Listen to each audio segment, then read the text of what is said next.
Você já sentiu, no fundo da alma, que há lugares onde a escuridão sussurra seu nome? Nesta primeira parte, você vai conhecer o resumo de 8 pesadelos reais, todos ocultos sob a superfície do cotidiano. A Colina Proibida. Keith, 19 anos, invade a ladeira que o pai e a mãe juravam ser tabu e descobre um culto mascarado sob o luar. Sombras no posto. Zana, 21, fica sem gasolina numa estação abandonada. Um estranho se aproxima. Quem realmente vive ali? Rastros na estrada. Richard, agora bem-sucedido em Nova York, revisita em sonhos o carro que o perseguiu numa noite de verão na Geórgia. Cartas ao caos. Uma balconista de farmácia descobre bilhetes soturnos de quem ela nunca desconfiou, até que um assassinato expõe o stalker. Sussurros no estádio. Um atendente noturno vai buscar colheres de plástico e quase não volta vivo após circular por ruas vazias na periferia. A névoa roxa. Um baseado de Purple Haze vira um portal para alucinações tão brutais que deixam um encontro de amigos em pânico. Noite de perseguição. Na volta do trabalho, um carro desconhecido segue rua após rua. Cada esquina se torna uma armadilha. Chamadas do além. Alunos de uma ala psiquiátrica recebem ligações de um cruel predador que finge ser pai, noite após noite. E muito mais espera por você. Prepare-se para mergulhar em medos universais, cultos, stalkers, traumas da infância, encontros que viraram pesadelo e invasões de privacidade que transformam o dia a dia numa vigília constante. A Colina Proibida. Meu nome é Keith, tenho 19 anos e vivi toda a minha vida numa pacata cidadezinha de apenas 800 moradores. Aqui nada muda. Você levanta cedo, vai trabalhar, almoça no diner e à noite senta na varanda para comentar o tempo. Dizem que nada nunca acontece, mas ninguém conta tudo. Há uma área que todos evitam. A colina. Simples assim. Perigosa, fora dos limites. Quando éramos crianças, nossos pais nos advertiam com voz baixa. Não chegue perto da colina, não brinquem lá, nem olhem para ela tempo demais. Eles nunca explicavam por quê, só ficavam em silêncio ou mudavam de assunto. E isso nos atiçava ainda mais a curiosidade. Diziam que era só história de adulto para manter a molecada longe, mas havia boatos. Alguns sussurravam sobre um culto lá, outros falavam de desaparecimentos, nada que pudéssemos provar. Então, certa noite, meu melhor amigo Joe, 2 anos mais velho, sempre destemido e pronto para um desafio, me lançou um olhar e disse: "Duvido que esse negócio de colina seja real. Quer conferir comigo?" Eu senti a garganta apertar, mas a vergonha de recusar falou mais alto. Às 0h15, com 2 lanternas tremendo nas mãos, escorregamos pela porta dos fundos. O ar estava espesso, anunciando tempestade, e a grama no morro se agitava como se respirasse. Subimos com cuidado, mantendo o foco no feixe de luz. No topo, deslizamos por um barranco e de olhos arregalados vimos cerca de 20 figuras em círculo ao pé de um carvalho antigo. Vestiam mantos negros, máscaras brancas e seguravam velas. Cantavam algo que não soava como língua humana, mas como um zumbido profundo nos ossos.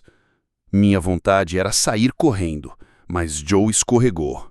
A lanterna caiu, rodopiou em pedra solta e se espatifou no chão. Num instante, o silêncio cortou o canto dos grilos. Todas aquelas cabeças mascaradas se voltaram para nós. Arrancamos morro abaixo em disparada, sentindo o coração explodir no peito. As linhas ferroviárias, cruzei os trilhos sem olhar para trás. Só parei quando as luzes do meu quarto brilharam longe atrás de Joe. Ficamos ali, ofegantes, sem dizer nada. Anos depois, o calafrio volta toda vez que passo por aquela colina. E o pior, um dia, Joe voltou e com um olhar sombrio sussurrou: "Vamos voltar lá, descobrir o que realmente acontece." Novamente carregamos lanternas, agora também facas de bolso, telefones com gravação e uma coragem recém-descoberta. Era pouco mais de 1 hora da madrugada quando nos aproximamos. Nada de figuras, velas ou cânticos, só um círculo de pedras recém-formado. E no centro, uma pequena caixa de madeira. Dentro, 5 máscaras intactas como se nunca tivessem sido tocadas pelo tempo. Foi quando a temperatura caiu e eu senti todos os olhares atravessarem a mata. Jogamos a caixa para longe e corremos sem destino certo, até chegar, ofegantes, na garagem de Joe. Prometemos nunca mais voltar. E você? Teria coragem de encarar a colina proibida? Sombras no posto. Meu nome é Zana, tenho 21 anos e cresci nesta mesma cidadezinha que você talvez não encontre no mapa, mas que habita minha pele como um segundo coração. A vida aqui é tão segura que ninguém fecha a porta de casa durante o dia. A maior preocupação é esquecer a chave no contato da ignição. Até onde a gente sabe, nada de verdadeiramente ruim acontece até acontecer. Do outro lado da fábrica desativada e além das velhas linhas de trem, situa-se um posto de gasolina, onde ninguém ousa parar depois do pôr do sol. Minha família sempre me advertia: não passe por lá, não estacione, nem abaixe o vidro, Zana. Eu obedecia, sem compreender o porquê. Até aquela noite. Era quase 23h30 quando saí de um turno exaustivo no diner. Meus pés imploravam pela cama e meu corpo gritava por descanso. Até percebi a luz de reserva no painel. Pensei, chego ao posto perto de casa, encho e volto. Mas conforme percorria ruas silenciosas, a agulha do combustível despencou de vez. O único posto ainda aberto ficava justamente no lado ocidental, aquela região onde só mendigos e viciados vadiavam. Dirigi pelo industrial deserto até um lote mal iluminado, onde a lanterna tremia como se fosse lâmpada de vela. As bombas pareciam ter parado no tempo. Uma delas tem um saco plástico enrolado no bocal, mostrando que ninguém a usava há meses. Havia apenas um carro, uma berlinda enferrujada, um farol partido e o para-choque pendente. Parei o mais longe possível da encrenca. Tirei a bomba do lugar, encarei a luz fraca e tentei manter a calma. Foi então que senti o cheiro. Suor velho misturado a álcool barato. Atrás de mim, um vulto se aproximou. Ele vestia uma camiseta puída e calções surrados, o boné de cabeça para trás. Não tinha pressa, mas andava deciso. Os olhos dele arregalados pareciam fixar-se num ponto exato. Em mim. "Posso ajudar?" perguntei, a voz falhando. Ele sorriu, mas não era sorriso de gentileza. "Só tem uns trocados", murmurou, tão perto que senti o bafo quente no pescoço. Tentei puxar o ar, mas só saía um suspiro trêmulo. "Não", respondi, sentindo o cabo da bomba ainda preso na mão. Ele deu um passo adiante. O coração bateu tão rápido que achei que explodiria. "Tá certa de não ter nada?" insistiu, a voz arrastada, como se saboreasse cada sílaba. O mundo ao meu redor escureceu um pouco. A lanterna oscilou, projetando sombras enormes nas paredes. Cada estalo da bomba no meu pulso ecoava como um tambor anunciando algo sombrio. "Eu só preciso de gasolina", arrastei as palavras. A mão dele ficou a centímetros do meu braço, trêmula, quase faminta. "No fim, é só uma noite difícil. Logo acabo aqui e volto para casa", pensei, mas a língua do medo cortou agitava minha mente. Algo nele está quebrado, alguma coisa muito errada. Quando tentei girar o corpo para escancarar a porta, senti os pés dele se aproximarem. Uma praga invisível cobriu meu couro cabeludo de arrepios. O ar tornou-se pesado como chumbo. Num reflexo, ou impulso de sobrevivência, guardei a bomba, acelerei a chave, travei o carro e afundei no banco. A lâmpada piscou uma última vez e ouvi um golpe seco contra o vidro. Ei! O coração gelou. Ele batia, batia, batia, como se quisesse partir o vidro. Eu mal respirava. A mão dele, agora lado a lado, martelava a janela. Quando a sirene de um carro de polícia soou ao longe, senti as mãos dele se afastarem. Bati com o pé, girei o volante e deixei aquele purgatório para trás, sentindo cada segundo naquela estrada maldita. Em casa, a porta trancou-se sozinha, mas o medo ficou comigo. Até hoje fecho a porta com 3 chaves e cada vez que vejo uma lanterna trêmula, seja num posto de esquina ou num corredor escuro, lembro do rosto faminto que me encarava, sabendo onde eu morava, sabendo meu nome, sabendo que eu voltaria ali, por mais que dissesse que não. No meu nome é Richard. Hoje com 60 anos e morador de um apartamento em Manhattan. Mas tudo começou num verão de 1975, quando eu tinha apenas 10 anos e morava numa cidadezinha enfurnada na Geórgia.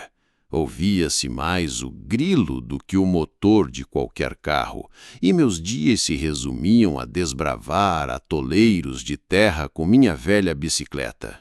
Numa tarde comum, após brincar com o meu amigo Tommy, disputando quem tinha o melhor carrinho de metal, subi na magrela para voltar para casa, sem desconfiar que aquela volta mudaria minha vida.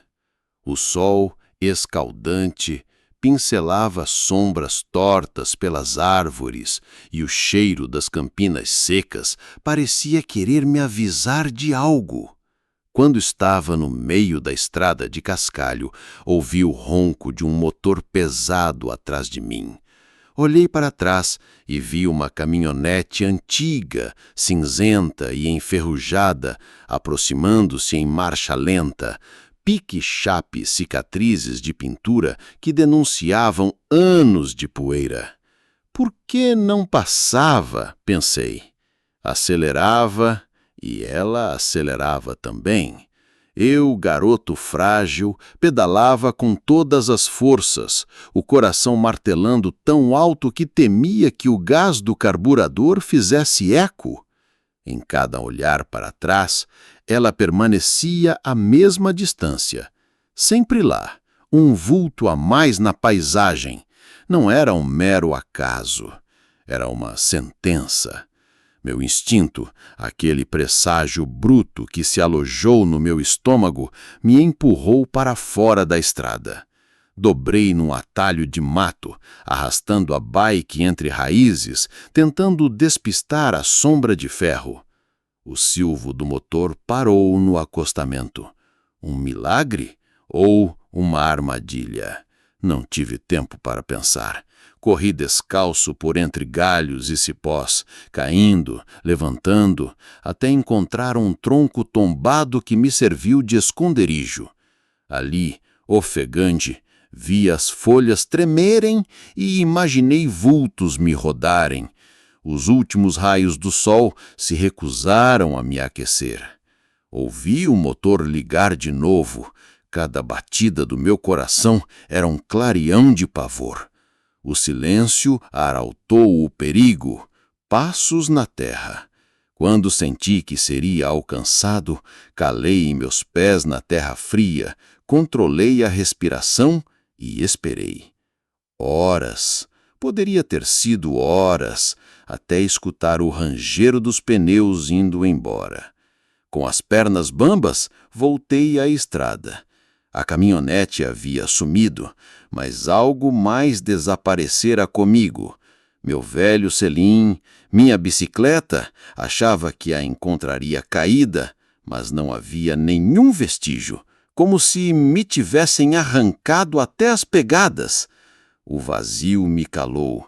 A única certeza que sobrou foi de que havia cruzado uma linha tênue entre a infância e um medo que me persegue até hoje. Anos passaram, deixei Geórgia, o poeirão e os grilos para trás. Hoje caminho entre arranha-céus, mas nunca me livrei do som distante de um motor atrás de mim.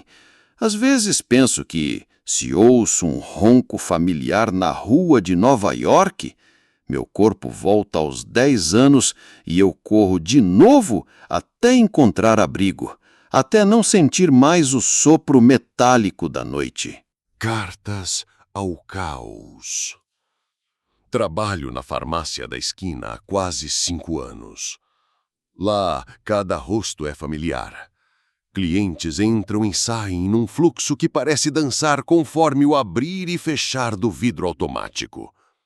Até o dia em que recebi uma cartinha endereçada à minha atendente de balcão, a moça mais doce que já vi, e descobri que, mesmo num lugar tão iluminado, as sombras não pedem licença. Meu nome é Clara.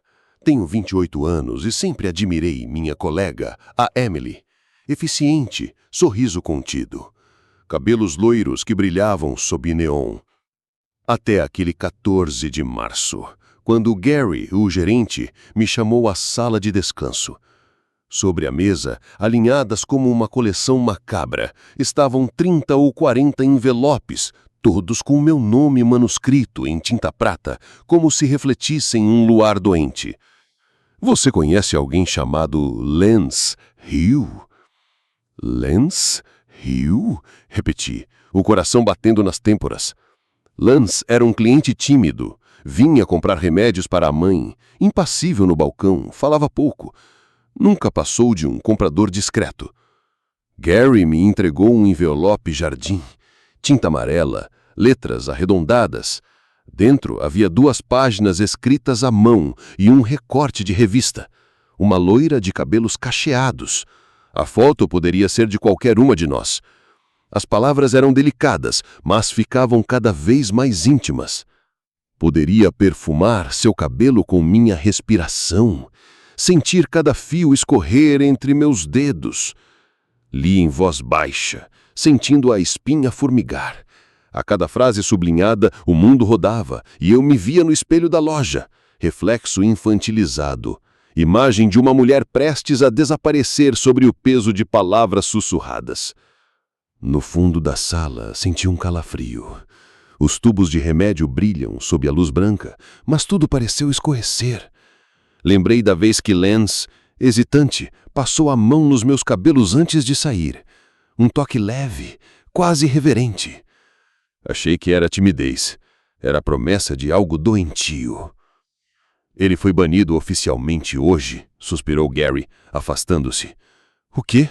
Acrescentei a voz falhando. Lance mal teve tempo de protestar. Dias depois, soube do passado macabro. Quando criança, Lance matara e desmembrara a própria mãe. Internado num manicômio por quase a vida toda, saíra havia 4 anos. Livre e, possivelmente, mais próximo de mim do que eu jamais imaginara. A inquietação se instalou como febre. Cada carrinho que empurrava, cada prateleira que estocava, tudo parecia ecoar um sussurro. Ele ainda me observa. As entregas de remédios chegavam na forma de memórias fragmentadas, como se o destino de Emily, e talvez o meu, estivesse traçado em letras miúdas de milímetro no papel. Em uma noite, ao fechar a farmácia, encontrei um envelope adesivado na porta, sem remetente. Dentro, só um papel, com a frase iluminada por luz tênue. Você não leu tudo. Há segredos escondidos entre as linhas. Essa noite, corri para casa. Mas até em meu apartamento, aquele refúgio urbano, não escapava daquele eco. o ressoar de páginas viradas, do suspiro de alguém que lê por trás de uma máscara. Agora entendo. Não são as ruas perigosas, nem as portas sangue e ferrugem. É o desdobrar de uma obsessão que se infiltra no trivial e converte o dia a dia num trilho de pavor iminente. Amanhã eu ainda posso sorrir atrás do balcão, mas a cada envelope que chega, sei que a linha entre o comum e o caos se afina, e uma única carta pode ser o bilhete de volta ao meu pior pesadelo. Sussurros no estádio.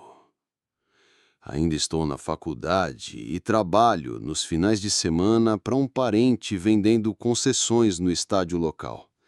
Aquelas barracas de pipoca, hot dog e sorvete durante os jogos. Era sexta-feira.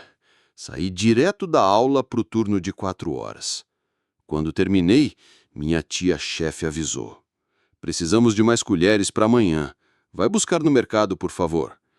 Peguei o carro, um velho utilitário com o motor roncando, e tracei o caminho até o único supermercado com colheres grossas, lá no outro lado da cidade. Queria ainda dar uma passada com os amigos, mas o horário atrasava. Então resolvi cortar caminho, seguindo pela periferia onde quase ninguém passa. Nos primeiros 5 minutos, nada acontecia. Nem um carro, nem uma alma na calçada. Quando notei um sujeito andando no acostamento, boné para trás, shorts e camiseta, senti o estômago revirar. Ele seguia na neve fina, aquela madrugada de 10 graus. Pensei em frear, mas estava falando com minha mãe no celular. Ela me alertou.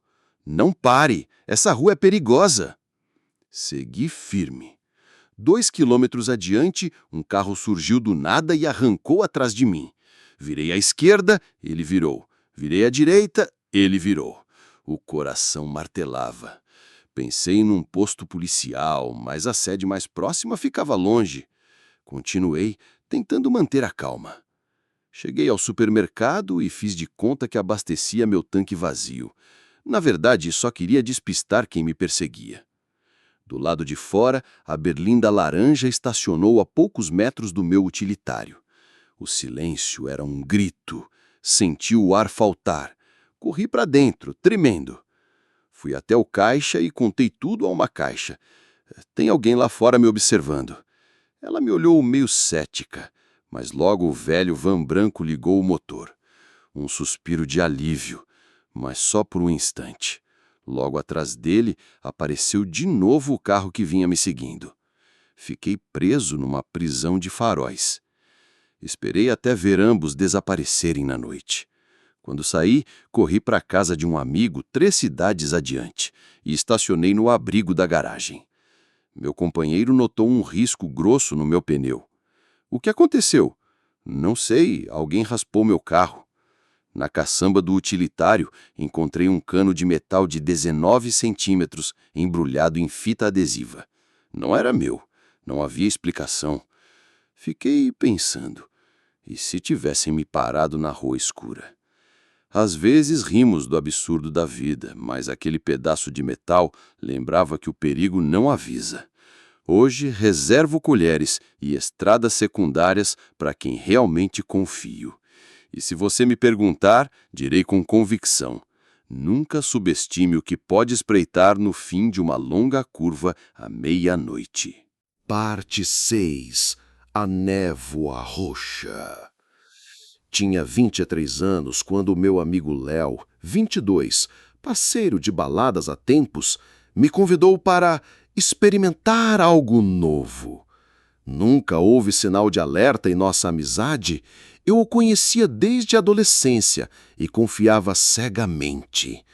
Naquela noite de novembro de 2017, combinamos de nos encontrar atrás da estação de ônibus, num pequeno gramado cercado por muros altos e árvores sem pássaros.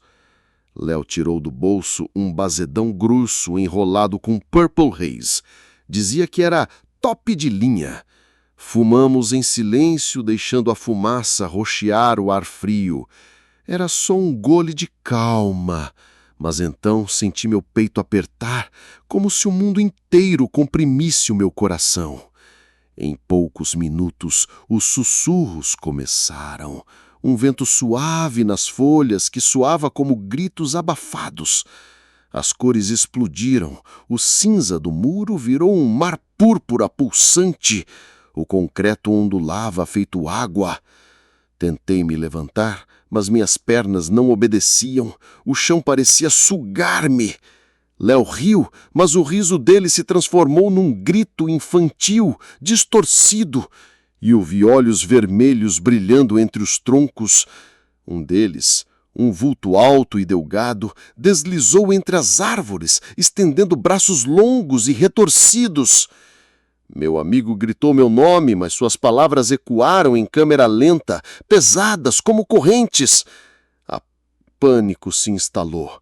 Gritei por ajuda, mas meu grito cadenciava como se fosse digitalmente distorcido.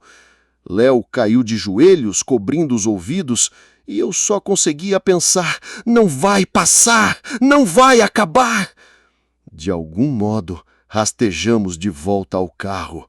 Nenhum de nós falava por horas, os olhos vermelhos de medo fixos no vazio. Ainda hoje, toda lâmina de luz roxa que vejo me arranca um soluço dolorido. Dizem que a mente exposta a certos alucinógenos capta frequências onde o mundo real e o outro se encontram. Mas não há explicação para aquilo que ouvimos naquela noite. Vozes pedindo para atravessar o muro, sussurros chamando nossos nomes. E aquela neblina púrpura que nunca se dissipou por completo em nossa memória. Prólogo. O último pedido. Quando recebi a notificação de um pedido extra, às 1h12 da manhã, meu coração apertou de ansiedade e alívio ao mesmo tempo. Eu era Lucas, 25 anos, entregador de aplicativo em uma cidade média do interior. Há meses eu rodava quilômetros de madrugada, mas aquela noite prometia ser diferente. Na palma da mão, o app mostrava o destino. Um bairro longe do centro, cercado por ruas estreitas e serras baixas. Dinheiro extra, pensei. Ninguém nota um entregador tardio. Mas enquanto a mão esquerda segurava o celular, a outra já girava a chave de ignição.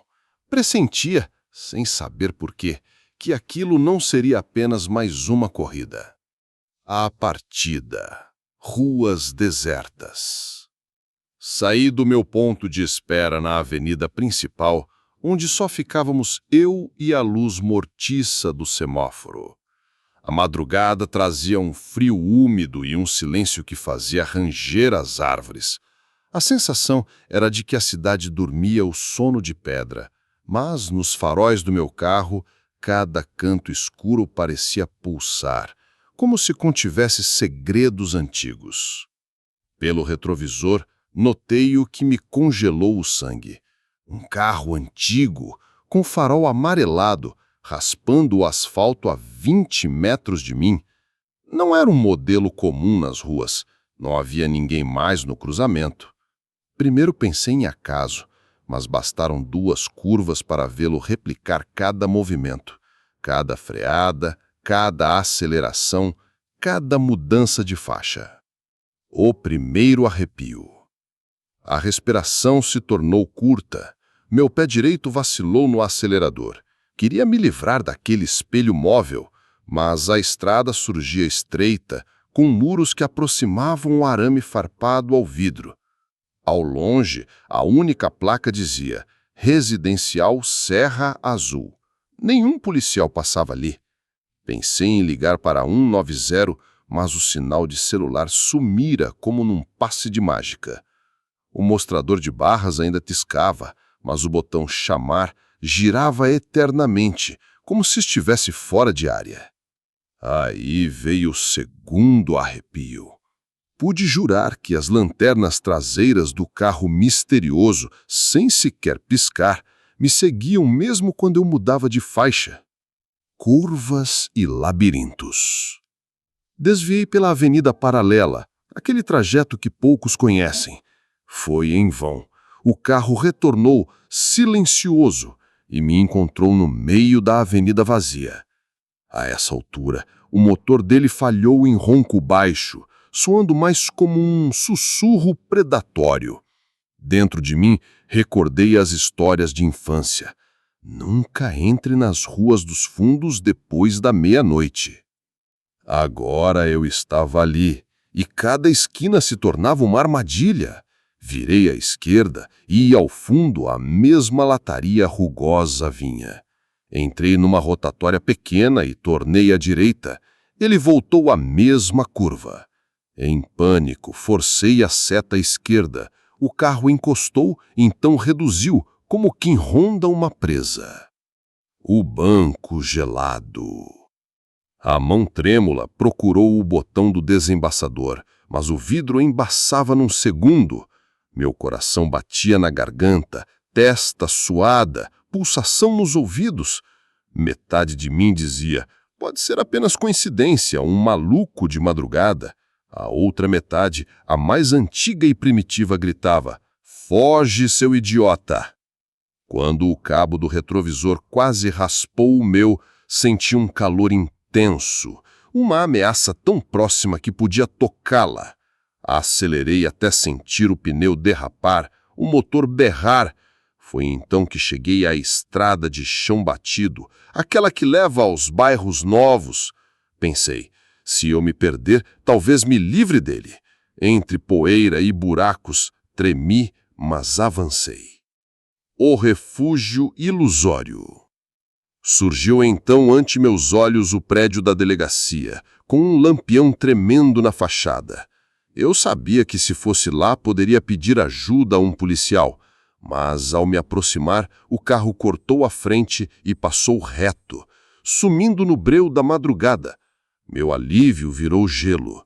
Ele não quer que eu procure socorro.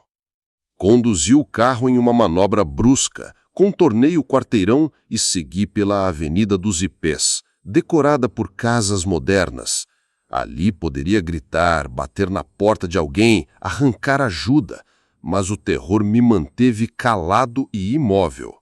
Em vez disso, embebi o volante e continuei, fazendo o carro ranger pelos paralelepípedos. À noite, cada som parecia um sinal para quem me caçava. Circuito de medo. Rodei mais 2 quilômetros, entre ruas residenciais silenciosas. Não havia sinal de vida, portas fechadas, cortinas puxadas, luzes apagadas. Talvez ele tenha ido embora, quis acreditar. Foi quando vi o carro na curva seguinte, piscando o farol alto como um carreador de profundidades. O medo engoliu meu peito e, num impulso, pressionei o freio a fundo. O carro parou a 3 metros de mim, blocos de luz corroendo o banco de trás. Um vulto deslizou ao volante, corpo encurvado, mão firme no volante. Senti os olhos cruéis me observando. A rua, vazio. Eu, preso. Manobra de desespero. Em fração de segundo, lembrei de minha avó. Ela dizia que, na maré mais alta, um barco que corta o mar atinge velocidade que desiste qualquer sombra. Seja rápido, Lucas, reverberou em mim. Com firmeza, engatei a ré e joguei o carro num peão rápido, juntando poeira na pista de pedra. Ao retornar no sentido contrário, vi o carro dar ré também, mas mais lento. Num cochilo de coragem, atravessei a rotatória e pisei no acelerador, saltando na avenida principal. O banco vibrou, o motor berrou, a rua principal toda iluminada, e ele ainda me seguia, agora num ritmo torturante de carnaval macabro. O olhar no posto de táxi. Cruzei a praça central e avancei até o ponto de táxi, onde uma única cabine ainda abria ao canto. Parei o carro de qualquer jeito, com o motor ainda em plenitude. Destranquei a porta e corri para dentro da cabine, batendo-a com força. O motorista, um homem de meia-idade, ergueu o cano do rádio. Qual o problema, garoto? Me siga, aquele carro, atrás de mim, por favor. Mal terminei a frase e o rádio crepitou. Ronda o antigo galpão, Zona Oeste. O taxista trocou de marcha, engatou o táxi e literalmente colou na traseira do meu carro. A sirene ficcional do rádio agora gritava: perseguição em andamento. Por alguns metros, o rei e o cavaleiro correram juntos, eu disparando, ele me acompanhando. Ao longe vi a delegacia, um trunfo final. Acelerei ainda mais, entrei no pátio e parei ao lado do balcão de emergência. Socorro e silêncio. Antes que eu pudesse sair, 3 policiais me cercaram. O que houve? Perguntou um deles. A confusão tomou de conta, expliquei ofegante, a voz embargada. Eles olharam para o rádio, ninguém tinha composto 190. O taxista apenas ligara para o setor local. Quando os faróis do carro misterioso surgiram na rua principal, o policial gritou: lá! Saímos em disparada, mas ao virar na esquina o carro já não estava. Era como se tivesse evaporado no frio noturno. Chamadas do além. Quando a voz que você confia vem pelo telefone, quem realmente atende o chamado? Prólogo. No alto do penhasco, o vento urrava através das janelas quebradas da ala A3 do Hospital Psiquiátrico São Vicente, espalhando folhas de papel e o eco distante de risadas sem rosto. Ali, entre corredores assombrosos e quartos trancados, dormiam 12 jovens, cada um com sua própria dor e segredo, enquanto um predador invisível se preparava para lhes contar a história mais aterrorizante, a de dele próprio.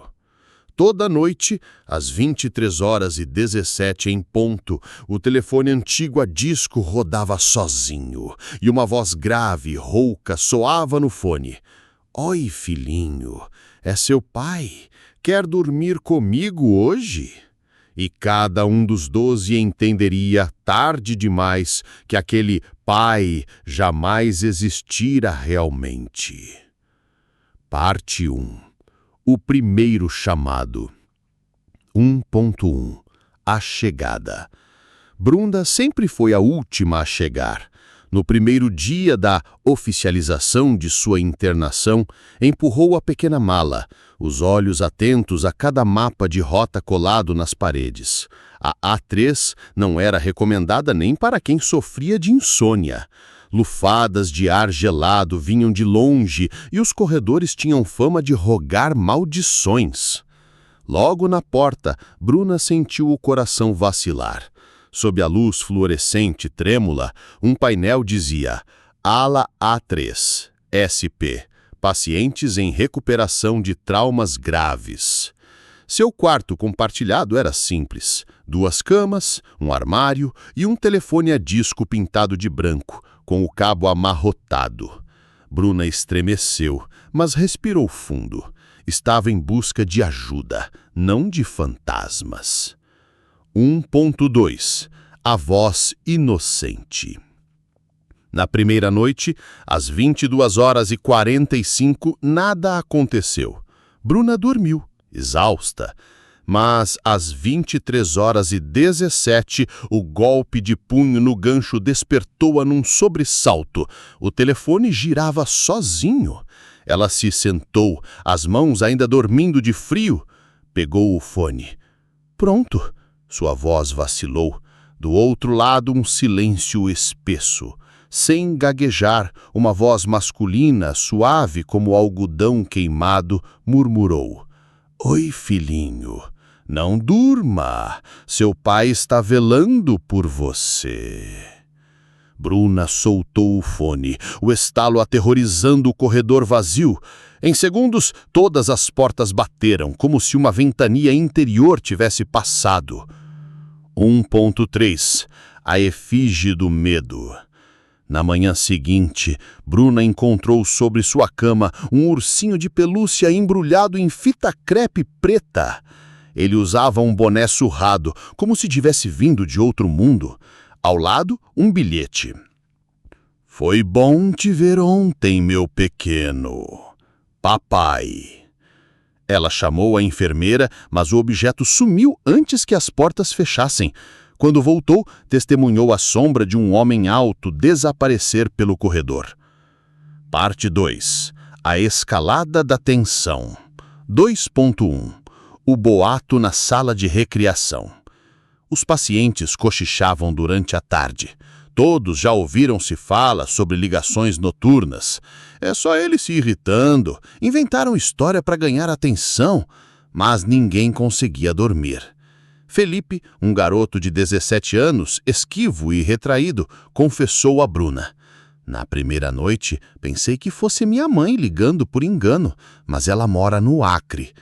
Os olhares se voltaram para o telefone sem fio que, no corredor ao lado, permanecia imóvel, aguardando o próximo giro. 2.2. A segunda vítima. Na segunda noite, às 23h17, Camille atendeu. A voz sussurrou. Filhinha, sente saudade do meu cheiro. Quando as portas de ferro estalaram depois do clique de desligar, Camille foi encontrada no chão, gritando. Havia rascunhos profundos nos punhos, como se ela mesma tivesse lutado para apagar o último vestígio de lembrança daquela voz. 2.3. O labirinto de espelhos.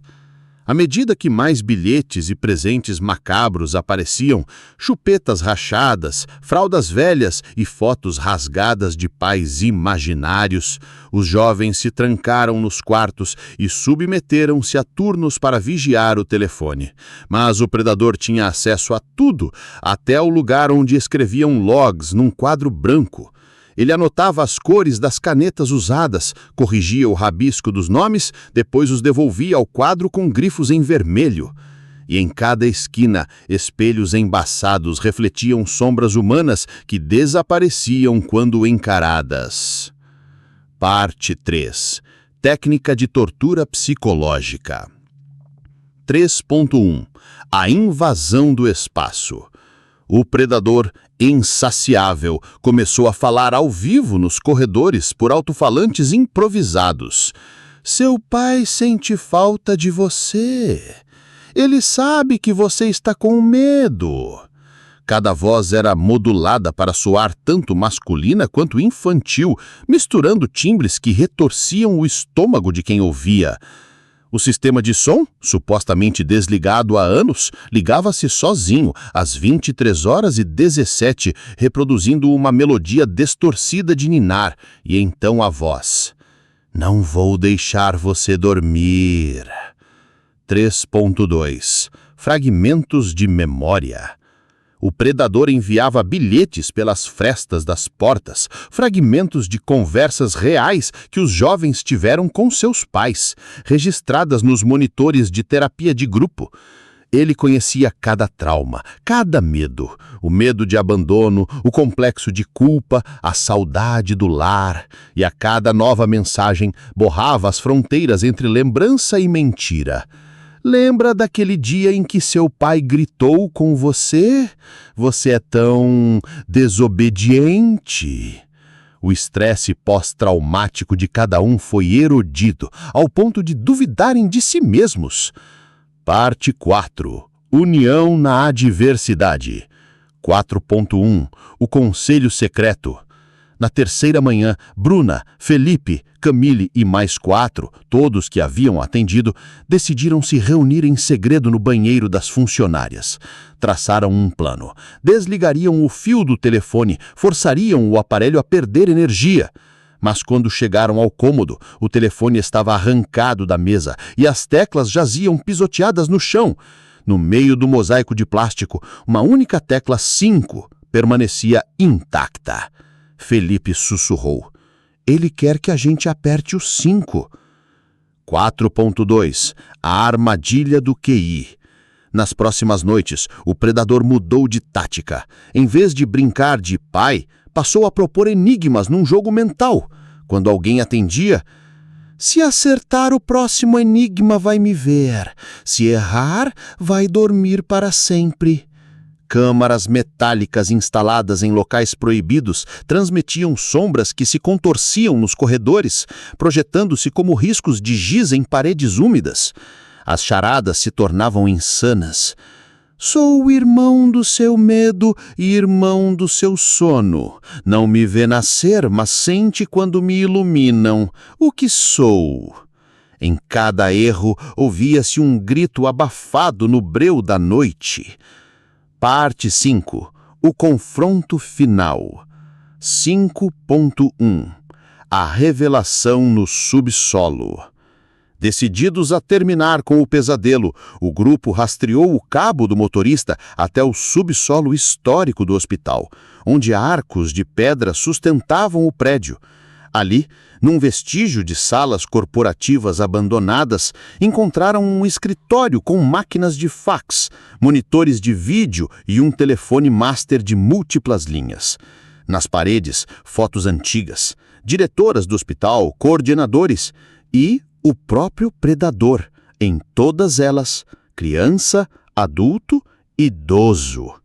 Ele não era só pai, era parte da história do lugar, um ex-paciente desacreditado, esquecido em tubulações, que passou décadas ouvindo vozes e estudando rostos até virar seu próprio monstro. Na noite do confronto, às 23h17 em ponto, Bruna atendeu pela última vez. Filhinho, chegou a hora de dormir para sempre. Desta vez ela não tremeu. Com o gravador no bolso, fingiu susto, então encheu de perguntas, interrompendo a voz do maníaco. Quem é você? O que quer comigo? Por que me faz isso? O predador, pego de surpresa, hesitou. A sequência de ecos nervosos revelou um homem frágil, desesperado por atenção. Brina, lendo o nervosismo na voz, ordenou: Você nunca mais liga! Fica longe de nós! Quando os policiais, alertados pelos monitores silenciosos,